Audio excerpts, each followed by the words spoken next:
हमें घसीट के ज़बरदस्त वो हैरेसमेंट करके हमें गाड़ियों में डाला, ले गए थे वहाँ पर। फिर बड़े अजीब व गरीब सवालात हमसे करते रहे। हम लोग रोज़े से थे, हमें घसीटा ज़ोर से पकड़ के। मेरा तो ये जो राइट लेग है, इसका अंगूठा का पूरा नाखून हट गया था। इतनी वहशियाना तरीके से वो हमें घसीट रहे थे जैसे कोई हम दहशत गर्द हैं।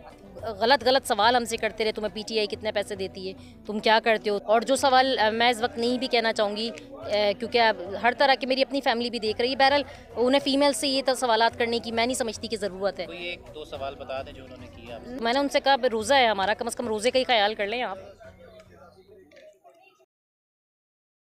आप देख रहे हैं स्टोरी पॉइंट डिजिटल और मेरा नाम है मिर्ज़ा अवैस बेग। मेरे साथ सबीन जवेद मौजूद हैं जो कि पीटीआई सिंध से इनका ताल्लुक है और ये ऑफिशियल बैरियर भी हैं। आपको अरेस्ट किया गया, तो क्या तासुरात थे आपके, कैसे अरेस्ट किया गया, क्या हो रहा था उस टाइम?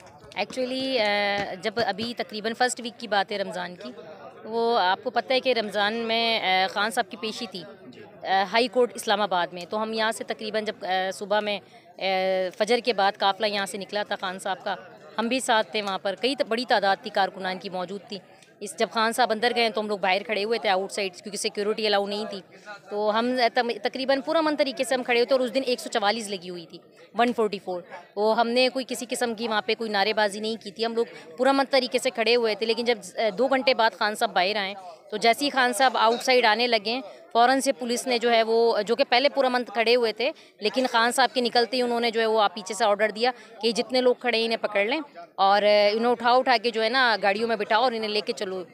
फिर उन्होंने सडन जो है वो, कुछ लेडीज़ पुलिस एहलकार थे वो बढ़ी हैं ख़वातीन की तरफ, तो उनमें से मैं और मेरे साथ एक और फ़ीमेल मौजूद थी। हमें ज़बरदस्ती उन्होंने पकड़ा, घसीटा और वहाँ पर जो है तकरीबन उन्होंने लाठी चार्ज भी किया कारकुनान पर। हमारे जो टाइगर्स हैं उनको भी उठा के गाड़ियों में डाला। मेरे पास उस वक्त हाथ में मोबाइल था, मैं कवरेज कर रही थी, वो मोबाइल भी मेरा गिरा और मेरे हाथ में हमारा जो ऑफिशियल रुमाल है रेड एंड ग्रीन कलर का वो था। तो जैसे ही वो रुमाल मेरे हाथ में देखा है तो कहते हैं कि जनाब ये तो दहशत गर्द हैं, इनको उठाएं, इनको तो आप ऐसा करें अडियाला जेल भेजें। तो I said to them we are not terrorist. हाँ, they said to us, but I said to them we are not terrorist, we are educated students and we are representing PTI as a calm worker, not a violent worker. तो लेकिन बहरहाल उन्होंने तो सुनी अनसुनी कर दी। हम पुरअमन तरीके से खड़े थे, कोई वायलेशन हमने नहीं की वहाँ पर।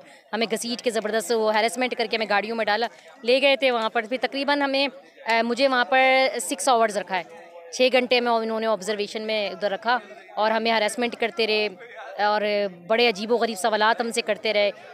फिर उसके बाद तकरीबन जब ये मीडिया पे ख़बर वायरल हुई है, तो असद उमर साहब हैं और उनकी एक एडवोकेट होती हैं, एडवोकेट आमना अली, उन्होंने हमें वहाँ आकर जो है वो रेस्क्यू किया, हमें वहाँ से निकाला बाहर, ज़मानत हुई। फिर हम जो है वो इस्लामाबाद से दूसरे दिन लाहौर यहाँ पहुँचे।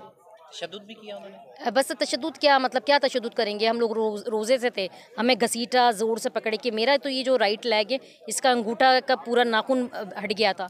इतनी वहशियाना तरीके से वो हमें घसीट रहे थे जैसे कोई हम दहशत गर्द हैं। तो मेरा पूरा जो पैर है वो डैमेज हो गया था, राइट पैर का सीधा अंगूठा।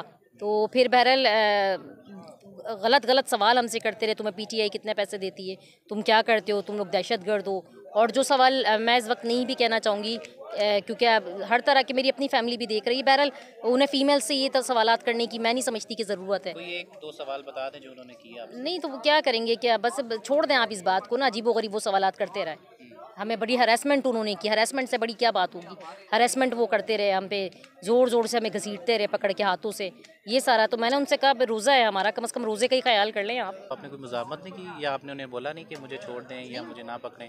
हाँ, मैंने बिल्कुल बोला उन्हें कि हम यहाँ पुरअमन तरीके से खड़े हैं ना। देखें, आप जब करते हैं अरेस्ट, जब हम कोई वहाँ पे कोई हम खड़े होकर कोई वॉल्यूशन कर रहे हैं, हमने तो ऐसा कुछ नहीं किया था ना। वहाँ पे हम सिर्फ अपने लीडर का वेट कर रहे थे कि हमारा लीडर अंदर है, उसकी हायरिंग है, और हम बाहर खड़े होकर पुरअमन तरीके से वहाँ पर जो है वो बैठे हुए हैं। तो वो सडन आके हम पे अटैक कर देना, this is not a civilised way. तो ये उन्होंने किया और फिर ज़बरदस्ती उठा के गाड़ियों में डाला। तो वो कोई वहाँ पे ये उस वक्त वो गिरफ्तारी वाला तो सिस्टम नहीं चल रहा था कि हम जाके उन्हें गिरफ्तारी दें, ऐसा तो कुछ नहीं चल रहा था। वो तो उन्होंने अटैक किया और उठा के हरासमेंट करके ले गए। तहरीक इंसाफ जो है वो ख़वातीन की प्रोटेक्शन के लिए क्या इकदाम कर रही है या उन्होंने कोई इकदाम किए हैं? प्रोटेक्शन के लिए तो देखें यही खान साहब कहते हैं ना कि आप अपने घरों से अगर आते हैं यहाँ पर तो यहाँ पर एक बड़ी सिक्योरिटी है ज़मान पार्क में, ठीक है ना। तो मैं ज़मान पार्क की बात करूँगी, ज़ाहिर सी बात है उसके बाद वो कहाँ जाती हैं अपने घरों से, तो वो हर जगह तो खान साहब उनको सिक्योरिटी नहीं देंगे ना।